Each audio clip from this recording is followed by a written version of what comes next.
If you're looking for a way to track your time and see a breakdown of how you've spent it, I've got just the thing. In this video, I'll show you how to create a Google Sheets time tracker all the way from scratch, and it will allow you to log your time and activities across any number of days, and then view a summarized time breakdown across any time period that you want. And if you don't want to build it, then you can just grab a copy instead by joining my Google Sheets School community, which I've linked in the description below. That being said, let's begin with a blank Google Sheets spreadsheet. The first thing we'll do is set up the formatting and design for the overall spreadsheet. Click here in this box, which is called the name box. Type in 1 through 1000 and press enter. This selects rows 1 through 1000, and with these rows selected, right-click, resize rows, set the size to 30, and click OK. Then increase the font size to 12, set the fill color to light gray 1, set the horizontal alignment to left, and the vertical alignment to middle. Next, select column A, right-click, resize column, set the size to 50, and click OK. Select column B, hold Ctrl or Command if you're a Mac user. Also select column H, right-click, resize columns, set the size to 30, and click OK. Then turn off the grid lines by going to View, Show, uncheck grid lines. Next, let's create a copy of this worksheet. Right-click on the Worksheet tab below and select Duplicate. Then rename the first sheet to Summary and the second sheet to Time Log. Then on the Summary sheet, resize column C to 150, resize columns D and E to 125,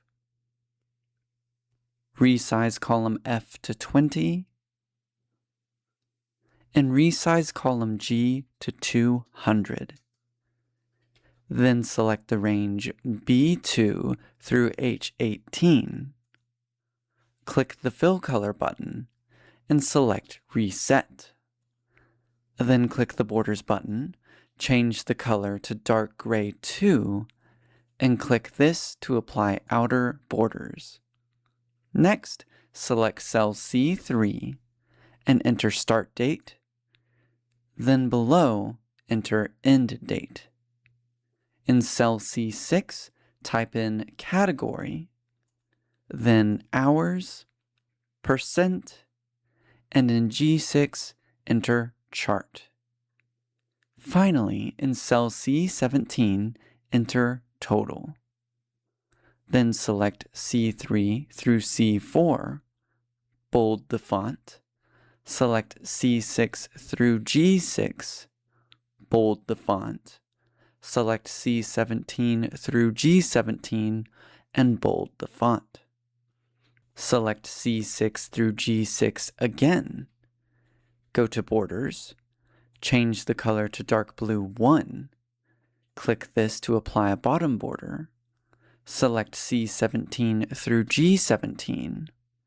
Go to Borders and click this to apply a top border. Then select C7 through G16. Go to Borders, change the color to light gray 2, and click this to apply inner horizontal borders. Then select C7 through C16. Go to Borders, change the color to light gray 1, and click this to apply a right border. Then click the Fill Color button. Click the plus to create a custom color. Enter the hex code F9F9F9 and click OK. This gives you a nice light gray. Next, select D3 through D4. Set the fill color to the custom color we just created. Then go to Borders and click this to apply all borders. Finally, select columns D through G and set the horizontal alignment to right. Then select D3 through D4 and set the alignment back to center. Okie dokie, go ahead and type in a few sample categories as well as 2 dates. And now we're going to create a range name that we will use later to help us create drop-down menus over on the time log page. Range names are just specific names that we assign to specific ranges that make them easy to reference from anywhere in your spreadsheet. In this case, we'll create a range name that refers to our list of potential categories. To create it, select the whole category range, C7 through C16. Then click in the name box, type in category list with no spaces because range names cannot have spaces, and press enter. Now when you click the down arrow here, you should see the range name. And if you click it, it'll select the range that it refers to. Alright, one more thing before we move on to the time log worksheet. Right now, there's space for 10 categories. If you want space for more though, select a number of rows in the middle, right-click, and insert rows. Doing it this way ensures that the range name that we just created expands to include all of the added rows. Awesome. That's it for the summary sheet for now. We'll come back at the end to finish the formulas. For now, move to the time log worksheet. Again, the first thing that we'll do here is set up the design and the formatting. Start by resizing columns C through E to size 150. Then resize columns F and G to 125. And finally, resize column J to size 30. Next, click in the name box, type in B2 through J, and press enter. Click the Fill Color button and select Reset. Click the Borders button, change the color to dark gray 2, then add a left, top, and right border. Next, select cell C3 and type in Date, Category, Notes, Start, Stop, and in cell I3, type in Hours. Then select C3 through I3, bold the font, go to Borders, change the color to dark blue 1, and apply a bottom border. Then click in the name box, type in C4 through I, press enter, go to Borders, change the color to light gray 2, and apply inner horizontal borders. Click in the name box again, type in I4 through I, and press enter, change the text color to dark blue 2, set the fill color to the custom color we created earlier, then go to Borders, change the color to light gray 1, and apply a left border. Finally, select columns F through I and change the horizontal alignment to right. Okie dokie, now let's add some drop-down menus to the category column. Click in the name box, enter D4 through D, and press enter. Go to Data, Data Validation, add a rule, select drop-down from a range, and for the range, enter equals category list, which is the range name we created earlier, and press enter. You should then see the categories appear here. And under Advanced Options, select the display style that you want, and finally click Done. At this point, enter a few rows of sample data like so. Then once you have it, select column C, click the More Formats button, which is the 1, 2, 3 you see here, and select Custom Date and Time. Select the date format that you like, or you can build your own. Personally, I like to add the month abbreviation, a space, the day, comma, space, and the full numeric year. Then to finish, click Apply. Alright, now let's calculate the hours based on the start and stop times. Start in cell I4 and enter the following formula.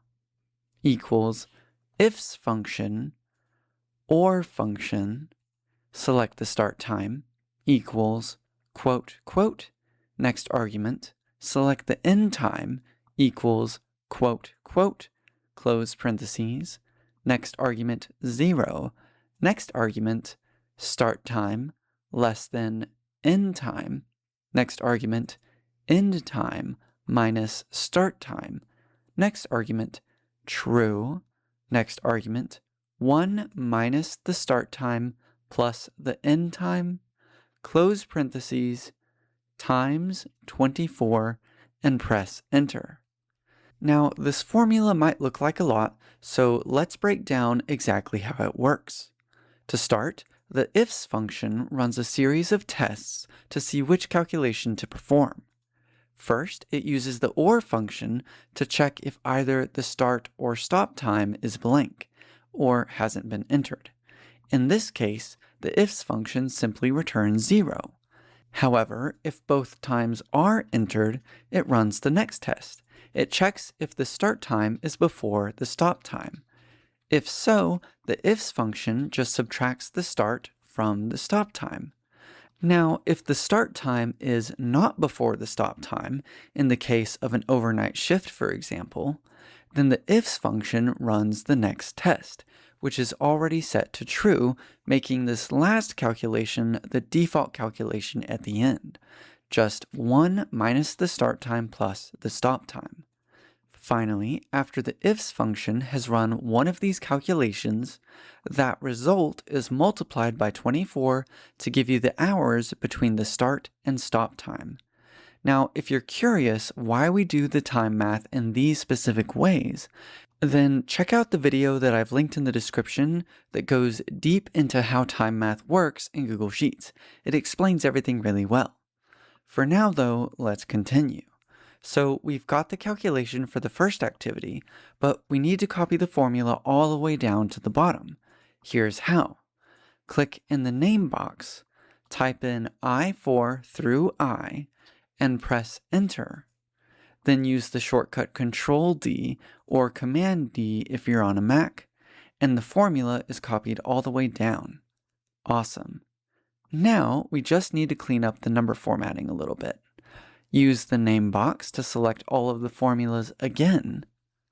Click the More Formats button and select Custom Number Format. Enter the format code 0.00 semicolon semicolon dash underscore 0 underscore 0 and click Apply. This makes all of the zeros dashes, and it places the dash in the same position as the decimal, giving you a nice clean look. Then to finish up the time log, let's create 3 range names that will help us with the formulas that we're about to add on the summary page. To make this easy, go to Data, Named Ranges. Click Add a Range, make the name Date Range, enter the range C4 through C, and click Done. Click Add a Range again, make the name Category Range, enter the range D4 through D, and click Done. Click Add a Range one more time, make the name Hour Range, enter the range I4 through I, and click Done. Fantastic. That's all for this worksheet, so over to the summary page. Now we're going to calculate the hours, percent, and charts.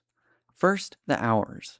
Start in cell D7 and enter the formula equals SUMIFS function, hour range, next argument, category range, next argument, C7, next argument, date range, next argument, quote, greater than equals, quote, ampersand, $D, $3, next argument, date range, next argument, quote, less than equals, quote, ampersand, $D, $4, close parentheses, and press enter.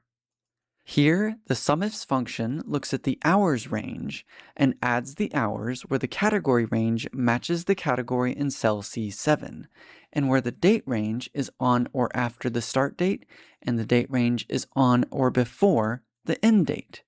And if you want a more in-depth explanation of the SUMIFS function, I've also linked my newest video in the description below that shows you exactly how it works, so you can check that out if you need it. Otherwise, let's keep going. Once you have the formula working, copy the formula down using the fill handle like this.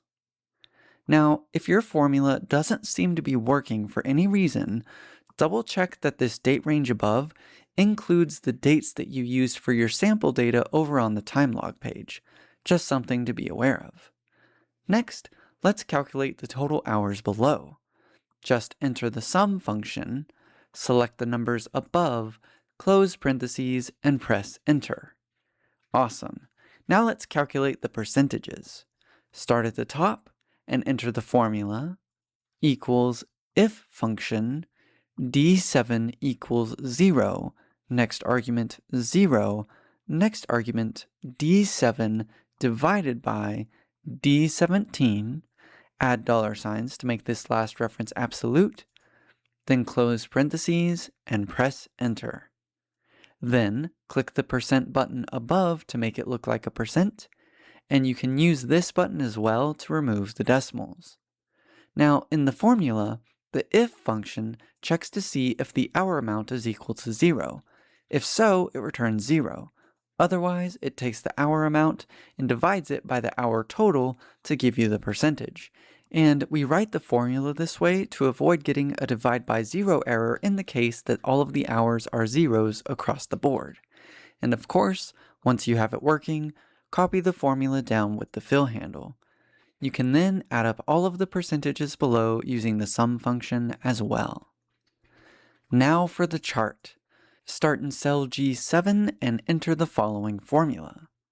Equals sparkline function E7, next argument, open bracket, quote, chart type, quote, comma, quote, bar, quote, semicolon, quote, max, quote, comma, max function, select all of the percent numbers, then add dollar signs to make this an absolute reference, close parentheses, semicolon, quote, color 1, quote, comma, quote, light blue, or you can type in another color if you want it to be different, quote, close bracket, close parentheses, and press enter.